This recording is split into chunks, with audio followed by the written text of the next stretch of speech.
وَلَقَدْ يَسَّرْنَا الْقُرْآنَ لِلذِّكْرِ فَهَلْ مِن مُّدَّكِرٍ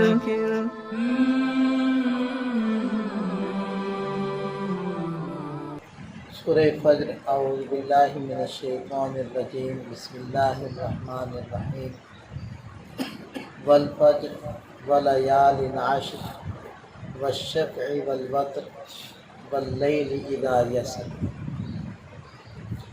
والفجر قسم ہے فجر کی، کیونکہ فجر کے وقت ایک عظیم انقلاب کائنات کے اندر ہو رہا ہوتا ہے کہ رات جا رہی ہے، دن آ رہا ہے۔ یہ چھوٹا سا انقلاب نہیں ہے جو ہم ہر روز دیکھتے ہیں، اور اس سے فجر سے مراد 10 ذوالحجہ کی فجر بھی ہو سکتی ہے۔ ولیال عشر، اور 10 راتوں کی قسم۔ اس کے بارے میں اکثر مفسرین فرماتے ہیں کہ عشر ذوالحجہ مراد ہے، کیونکہ اس عشرے کو اللہ تعالیٰ نے فضیلت بخشی ہے، فوقیت بخشی ہے، اس کے اندر عبادت کی فضیلت زیادہ ہے۔ والشفع والوتر، قسم ہے جفت کی اور طاق کی۔ شفع جفت ہو گیا اور وتر میں نے طاق، تو جفت سے مراد ہے 10 ذوالحجہ اور طاق سے مراد ہے 9 ذوالحجہ، عرفہ کا دن۔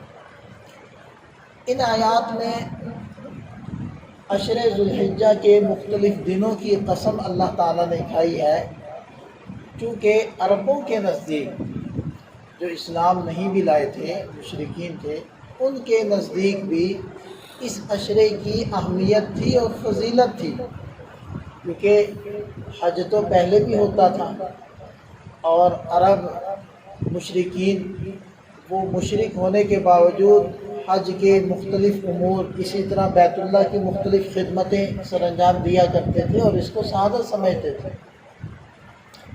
تو اس عشرے کی فضیلت، اس عشرے کی اہمیت ان لوگوں کے نزدیک بھی تھی، تو اللہ تعالیٰ نے اس بات کی طرف اشارہ فرمایا کہ دیکھیں جیسے عام دن اور عشر ذوالحجہ یہ برابر نہیں ہے، عام دنوں کی وہ فضیلت، وہ اہمیت نہیں ہے جو عشر ذوالحجہ کی ہے، اسی طرح اللہ تعالیٰ کے نزدیک نیک اور بد برابر نہیں۔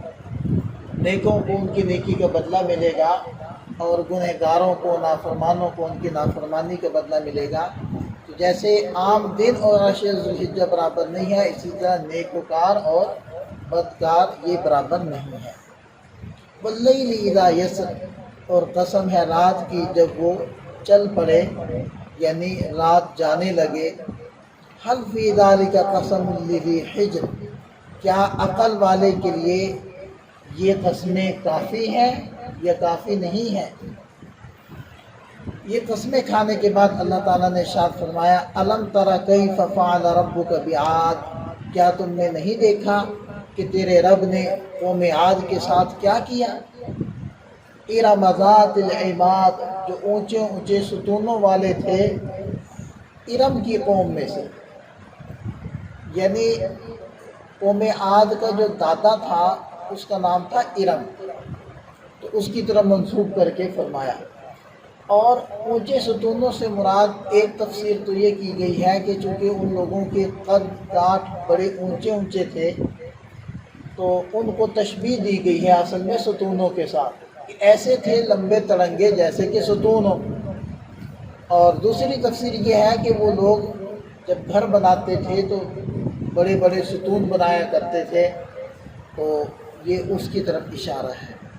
التی لم یخلق مثلها فی البلاد، وہ ایسے زوردار لوگ تھے کہ ان جیسے بستیوں کے اندر، شہروں میں پیدا ہی نہیں کیے گئے۔ اور وثمود الذین جابوا الصخر بالواد، اور قوم سمود کے بارے میں تم نے نہ دیکھا کہ تمہارے رب نے کیا کیا؟ کون تھے قوم سمود؟ الذین جابوا الصخر بالواد، جو وادی کے اندر چٹانوں کو تراشا کرتے تھے، چٹانوں کو تراش کر اس میں گھر بناتے تھے۔ قوم عاد کی طرف حضرت ہود علیہ السلام کو بھیجا گیا تھا، اور قوم سمود کی طرف حضرت صالح علیہ السلام کو بھیجا گیا تھا۔ وہ فرعون ذی الاوتاد، اور فرعون کے ساتھ تیرے رب نے کیا کیا، جو کیلوں والا تھا۔ کیلوں والا، میخوں والا اس کو اس لیے کہتے تھے کہ وہ سزا دینے کے لیے ہاتھوں پاؤں میں کیلے گاڑ دیا کرتا ہے اور پھر سزا دیتا ہے۔ الذین طغوا فی البلاد، یہ وہ سب لوگ ہیں جنہوں نے شہروں میں سرکشی کی، فاکثروا فیہا الفساد، اور ان میں فساد مچایا، فصب علیہم ربک صوت عذاب، پھر ان کے اوپر تیرے رب کے عذاب کا کوڑا برسا۔ ان ربک لبالمرصاد، یقیناً تیرے رب کی نگاہ میں ہے سب لوگ، کوئی اس کی نظر سے چھپا ہوا نہیں ہے۔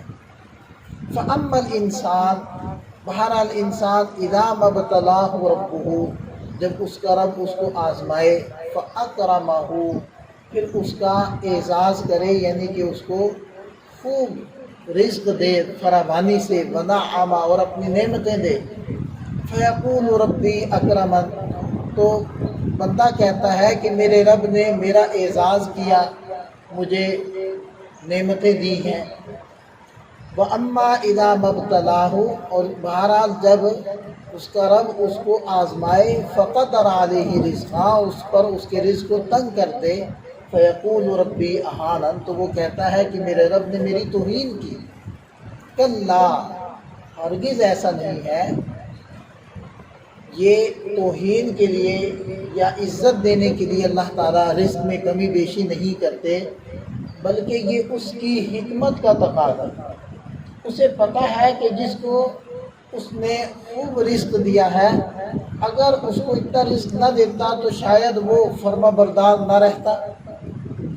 وہ بیچارہ، جیسے حدیث پاک میں آتا ہے، کاد ان یکون الفقر کفرا، کہ قریب ہے کہ انسان کا فقر کفر بن جائے۔ اور جس کو اللہ تعالیٰ نے کم دیا ہے تو یہ بھی اس کی حکمت کا تقاضا ہے۔ ہو سکتا ہے اس کو زیادہ ملتا، یہ ظالم بن جاتا اور یہ سب سے بڑا نافرمان بنتا، تو یہ اس کی حکمت کے تحت ہوتا ہے۔ اللہ تعالیٰ جب کسی کو زیادہ رزق دے رہے ہیں، یہ اس بات کی علامت نہیں ہے کہ وہ بندہ اللہ کے نزدیک بڑا معزز ہے۔ کتنے نافرمانوں کو زیادہ رزق ملا، اور کتنے ہی زیادہ ایسے لوگ جو رب کو مانتے ہی نہیں ہیں، رب کی مانتے ہی نہیں ہیں، ایمان بھی نہیں لائے، ان کو رزق ملا ہے۔ اور کتنے فرما بردار ایسے ہیں کہ جن کے اوپر رزق کی تنگی ہے۔ تو یہ معیار نہیں ہے، یہ تقسیم اس کی حکمت کے تحت ہوئی ہے۔ تو اس کے اوپر آدمی کو اترانا یا پریشان ہونا نہیں چاہیے۔ بل لا تکرمون الیتیم، بلکہ کرنا یہ چاہیے تھا کہ تم یتیم کی خبر گیری کرتے، یعنی جو بیچارے کمزور لوگ ہیں، جن کے اوپر تنگی ہے، ان کا خیال کرتے، وہ تم نہیں کر رہے، یتیم کا اکرام نہیں کرتے۔ وَلَا تَحَاضُّونَ عَلَىٰ طَعَامِ الْمِسْكِينِ، اور مسکین کو کھانا کھلانے پر ابھارتے نہیں ہیں۔ اچھا، اس کھانا کھلانے کے اوپر نا بہت زیادہ آپ دیکھ رہے ہیں کہ قرآن پاک میں وعیدیں اور تاکید آ رہی ہوتی ہے۔ سورہ مدثر میں ہم نے پڑھا تھا کہ جب مَا سَلَكَكُمْ فِي سَقَرَ، جب جہنمیوں سے پوچھیں گے فرشتے کہ تم جہنم میں کیوں آئے، تو وہ کہیں گے کہ قَالُوا لَمْ نَكُ مِنَ الْمُصَلِّينَ، ہم نماز نہیں پڑھتے تھے، وَلَمْ نَكُ نُطْعِمُ الْمِسْكِينَ، ہم مسکینوں کو کھانا نہیں کھلاتے تھے۔ وہاں بھی یہ چیز گزری ہے، اور یہاں بھی اللہ تعالیٰ یہی بات ارشاد کرتا ہے۔ تو کھانا کھلانے کے احادیث میں بھی بہت سارے فضائل ہیں۔ تو اس سے پتہ چلتا ہے کہ یہ یتیموں کی، غرباء کی، یہ جو مزدور پیشہ لوگ ہیں بیچارے، جنہوں نے تھوڑا سا چند سو کمانے ہیں اور پھر وہ اپنے بچوں کے لیے کچھ لے جانا ہے، تو ایسے گرے پڑے لوگوں کو کھانا کھلانا، ان کی خبر گیری کرنا، اس کی اللہ کے ہاں بڑی اہمیت اور قدر ہے۔ اور آگے فرمائے کہ وَتَأْكُلُونَ التُّرَاثَ أَكْلًا لَمًّا، کہ تم لوگ تو میراث کا مال سمیٹ سمیٹ کر کھا جاتے ہو، دوسروں کو نہیں دیتے، حصے داروں کو ان کا حصہ نہیں دیتے۔ وَتُحِبُّونَ الْمَالَ حُبًّا جَمًّا، اور خوب مال کے ساتھ تم محبت کرتے ہو، کوٹ کوٹ کر تمہارے اندر مال کی محبت بھری ہے۔ کلا، ہرگز ایسا نہیں کرنا چاہیے۔ اذا دکت الارض دکن دکا، یاد کرو اس وقت کو جب زمین کو کود کود کر ریزہ ریزہ کر دیا جائے گا.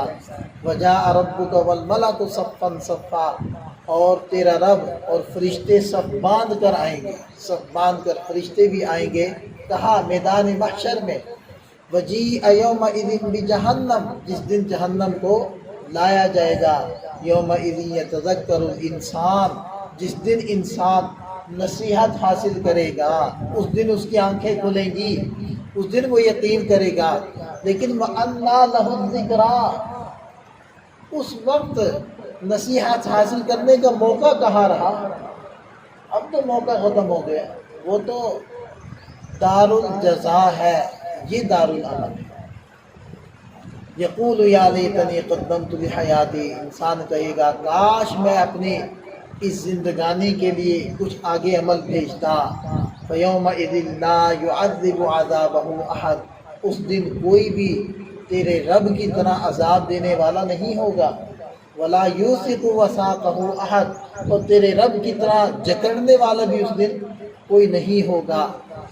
تو یہ تو گنہگاروں کے ساتھ معاملہ ہوگا. لیکن یا ایتھا النفس المطمئنہ، ایمان والے فرما بردار لوگ، اطاعت شعار لوگ، ان کو کیا کہا جائے گا؟ ان کو کہا جائے گا اے وہ جی جو رب کی فرما برداری میں چین پا چکا ہے. چین پانے کا مطلب یہ ہے کہ انسان اطاعت کرتے کرتے نافرمانی اس کی طبیعت سے نکل جاتی ہے، اور اطاعت اور فرما برداری اس کی طبیعت بن جاتی ہے. تو گویا کہ اس کو گناہوں سے ایک اطمینان حاصل ہو گیا ایک درجے کا. ویسے تو کسی کو بھی اطمینان نہیں ہے، آدمی کو ڈرتے ہی رہنا چاہیے، اللہ تعالیٰ سے پناہ مانگتے رہنا چاہیے. لیکن اس اعتبار سے کہ اس کا جسم، اس کی طبیعت اب چل پڑی ہے فرما برداری کی طرف، نافرمانی سے اوائڈ کرنے وہ لگ گیا ہے، اس اعتبار سے وہ پرسکون ایک نفس بن گیا ہے. تو اس کو کہا جائے گا ارجعی الی ربک، تو اپنے رب کی طرف لوٹ جا، راضیۃ مرضیہ، اس حال میں کہ تو اپنے رب سے راضی اور رب تجھ سے راضی. فادخلی فی عبادی، تو میرے بندوں میں، میرے فرما بردار بندوں میں داخل ہو جا. وادخلی جنتی، اور میری جنت میں داخل ہو جا. اللہ تعالی ہمیں بھی نفس مطمئنہ عطا فرمائے، اپنے فرما بردار بندوں میں دنیا میں بھی آخرت میں بھی شامل فرمائے. اللہم صلی علی سیدنا